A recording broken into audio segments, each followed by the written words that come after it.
नमस्कार दोस्तों, फिर से आ गया मैं आज आप लोगों के लिए दूसरा क्लास लेके। और आज का जो टॉपिक होगा एडवांटेज ऑफ सीएनसी और डिसएडवांटेज ऑफ सीएनसी। सीएनसी से क्या लाभ है और क्या हानियां हैं। तो जैसा कि आप लोगों ने कल सीएनसी के बारे में जाना, जो इस किस टेक्नोलॉजी पे चलता है, किस आधार पे चलता है, तो बहुत कुछ सीखने को मिला होगा मेरे ख्याल से। और आज का जो टॉपिक है वो एडवांटेज ऑफ सीएनसी। एडवांटेज क्या है?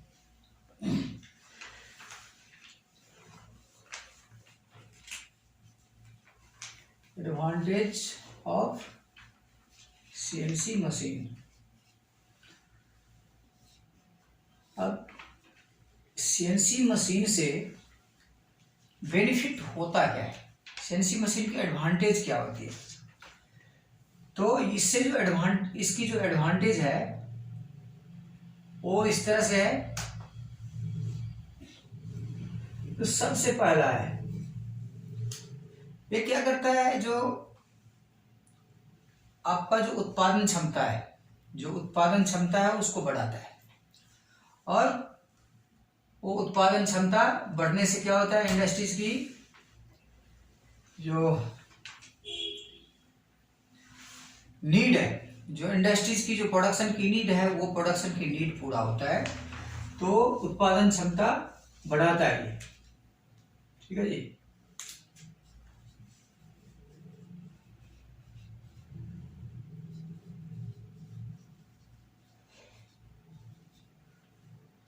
तो इसका बेनिफिट, पहला बेनिफिट ये है। दूसरा बेनिफिट है, इस मशीन को हम, जो ये सीएनसी मशीन है,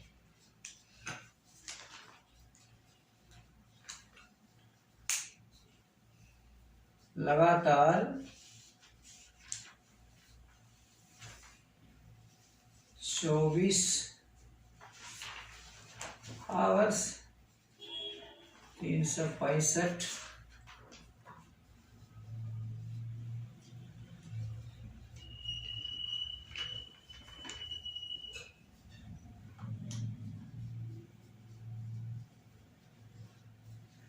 365 दिन लगातार 24 घंटे, मतलब आप एक दिन के 24 घंटे होते हैं, उस 24 घंटे में 365 दिन तक लगातार आप चला सकते हो, जब तक कि इस मशीन के अंदर कोई रुकावट पैदा ना हो, चाहे टूलिंग से रिलेटेड या इंस्पेक्शन से रिलेटेड, या कोई मशीन के अंदर खराबी ना आ जाए, कोई मेंटेनेंस से रिलेटेड इसके अंदर रुकावट ना आ जाए। तो तब तक लगातार, यदि ऐसा कुछ नहीं है तो आप लगातार 365 दिन तक इस मशीन को लगातार चला सकते हो।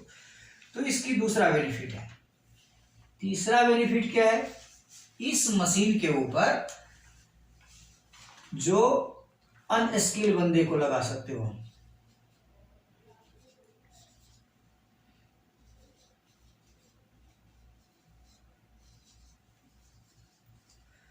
आप किसी भी अनस्किल्ड मैन पावर को आप लगा सकते हो, थोड़ा बहुत ट्रेनिंग देके, उसको थोड़ा बहुत सिखा के इस मशीन के ऊपर आप यूज कर सकते हो और उससे आप तुरंत उत्पादन ले सकते हो। जैसा कि आप किसी ट्रेडिशनल मशीन में, यानी लेथ मशीन या किसी मिलिंग मशीन के अंदर ये चीज आप नहीं कर सकते हो, क्योंकि वहां पे एक स्किल मैन पावर ही चाहिए। और स्किल मैन पावर रहेगा तभी कोई लेथ चला सकता है, लेथ के ऊपर पार्ट बना सकता है, या मिलिंग मशीन के ऊपर कोई पार्ट बना सकता है। तो वहां स्किल मैन पावर की जरूरत है। मगर यहाँ थोड़ा बहुत ट्रेनिंग देके उसको ऑन ऑफ, मतलब सीएनसी चलाने की जो है वो हमने ऑपरेटिंग की थोड़ा बहुत ट्रेनिंग दिया, और उस आदमी को हम यूज कर सकते हैं, उसको गेज के बारे में और प्लस मशीन की बटन के बारे में बता के और पार्ट लगाने निकालने के लिए बता सकते हैं, और वो आदमी को हम इस मशीन के ऊपर यूज कर सकते हैं। तो इसकी एडवांटेज ये है। चौथा जो एडवांटेज है वो, इस मशीन के ऊपर आप मशीन की जो डिवाइस है उसकी सॉफ्टवेयर को आप टाइम टू टाइम अपडेट करके और न्यू वर्जन आप इसके अंदर डाल सकते हो। क्या कर सकते हो?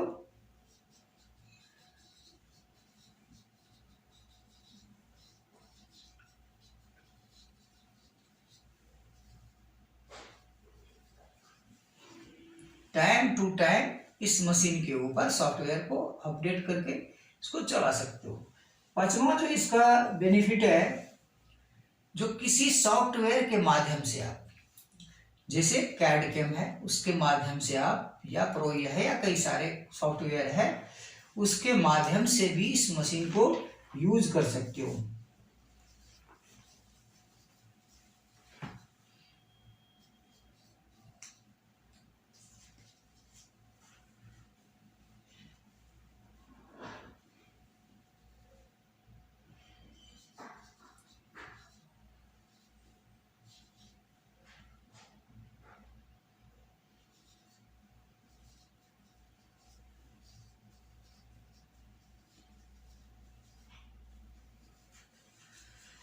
कोई भी सॉफ्टवेयर है, कैड कैम, कैम मिल या कैम टर्न या आपका टर्न मिल है, इस तरह का कोई भी सॉफ्टवेयर है, उसके माध्यम से भी इस मशीन को आप यूज कर सकते हो। और जो कोई मॉडर्न डिजाइन है, कुछ नया डिजाइन है, कोई डिजाइन हम चेंज करना चाहते हैं, तो मॉडर्न डिजाइन को हम इसके अंदर अपलोड करके उसको मैन्युफैक्चर कर सकते हैं। ठीक है। इसके साथ साथ छठा जो है, हम एक आदमी से कई सारे मशीन ऑपरेट करवा लेते हैं। जो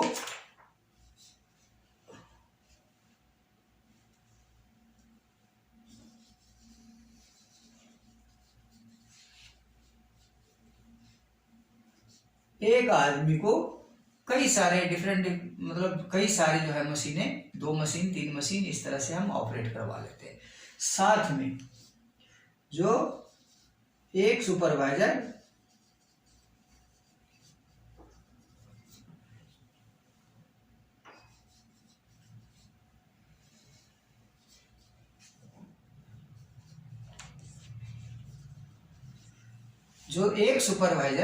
को हम पूरे लाइन दिखवा लेते हैं। एक सुपरवाइजर से कई सारे मशीन एक सुपरवाइजर से हम हैंडल करवा लेते हैं, दिखवा लेते हैं। तो ये इस तरह से हम ज़्यादा से ज़्यादा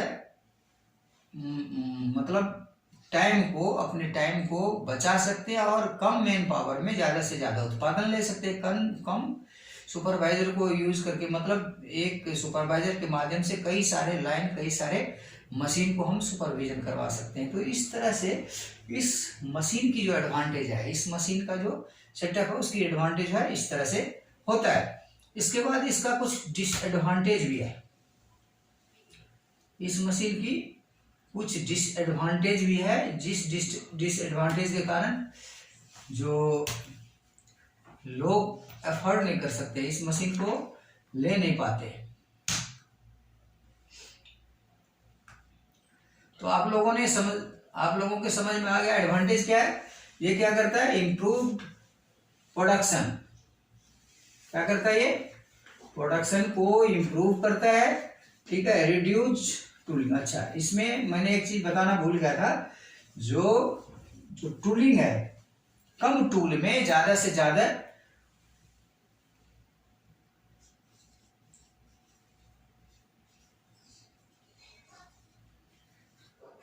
कम टूल को यूज करके ज्यादा से ज्यादा हम पार्ट बना सकते हैं। मतलब ज्यादा से ज्यादा हम उत्पादन ले सकते हैं या ज्यादा से ज्यादा डिजाइन चेंज कर सकते हैं।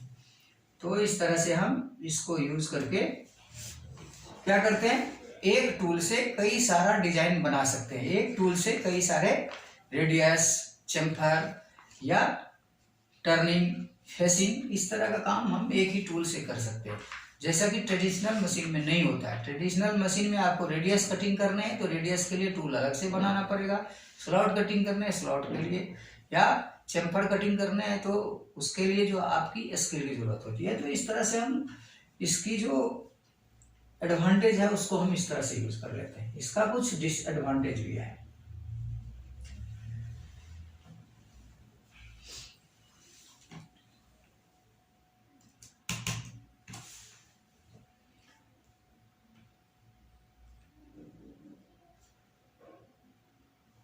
आपने एडवांटेज समझ में आ गया आपको। अब इसके बाद हमारे पास, अच्छा, ये मशीन के साथ साथ डिसएडवांटेज क्या है इसकी,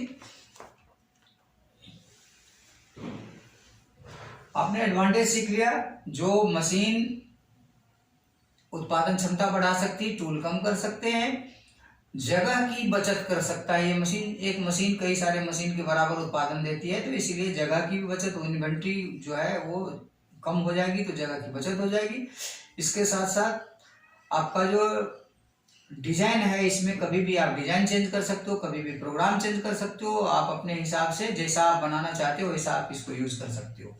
बट एक ट्रेडिशनल मशीन में ये सब नहीं होता है। कुछ डिसएडवांटेज भी है। इसकी डिसएडवांटेज क्या है?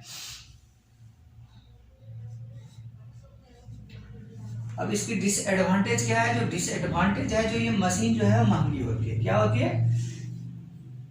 मशीन क्या होती है?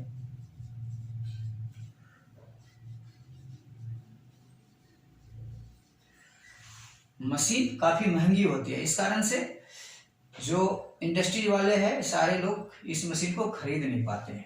दूसरा क्या होता है? इसकी जो पार्ट है,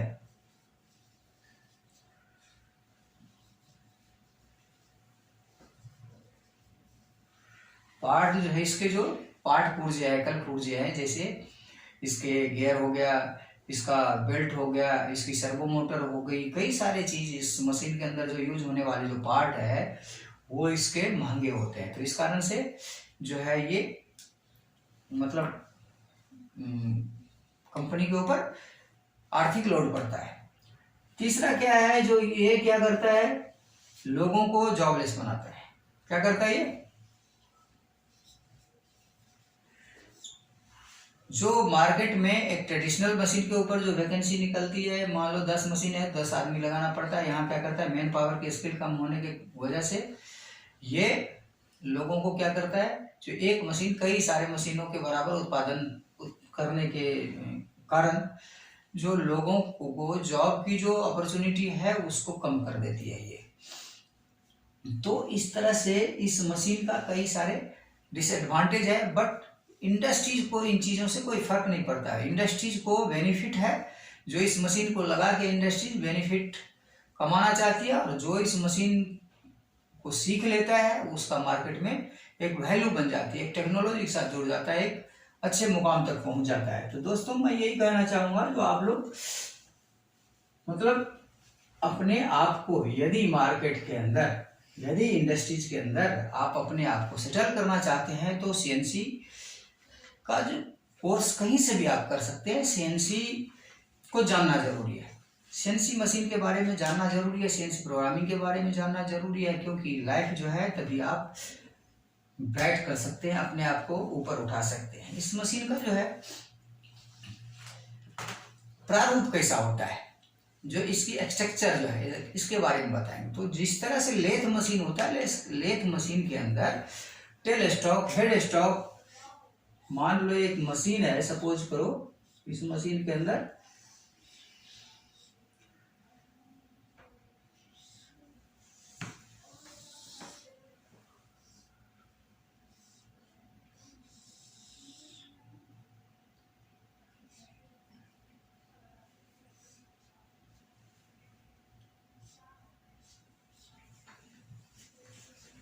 सपोज करो ये एक मशीन है,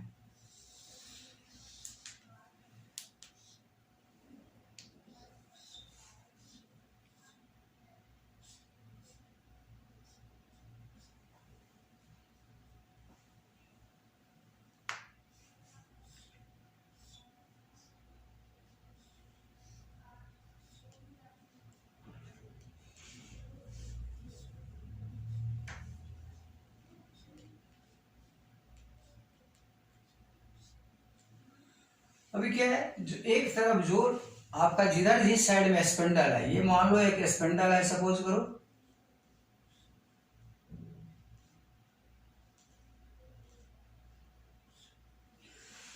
अब ये एक स्पिंडल है, इस स्पिंडल की तरफ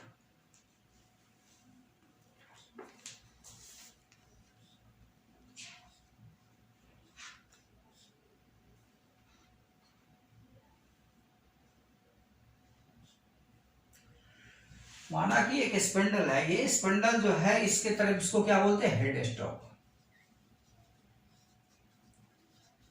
अब इधर का जो भाग है उसको हेड स्टॉक बोलते हैं, इधर के भाग को क्या बोलते हैं, टेल स्टॉक। इधर इसको क्या बोलते हैं, बेड बोलते हैं। ये क्या है, टरेट बोलते हैं या टूल। इसके नीचे यहां जो क्या है, टूल पोस्ट है। ठीक है, तो इस तरह से मशीन में कई सारे कल पुर्जे लगे होते हैं, जिसको कि हम पूरे भाग को क्या बोलते हैं, मशीन की स्ट्रक्चर। इसके ऊपर क्या होता है, गार्ड लग के और मशीन को प्रारूप दिया जाता है। इसके अंदर और भी कई सारे चीज होता है, पैनल होता है आपका, जो इलेक्ट्रिक पैनल होता है, ऑपरेटिंग पैनल होता है, ऑपरेटिंग बटन होते हैं, तो कई सारी चीज है। तो जो इस तरह से वो जुड़ के एक सीएनसी मशीन बन जाती है, और सीएनसी मशीन का एक प्रारूप तैयार हो जाता है, जिसको हम क्या बोलते हैं, कंस्ट्रक्शन, मशीन की कंस्ट्रक्शन। ठीक है दोस्तों, तो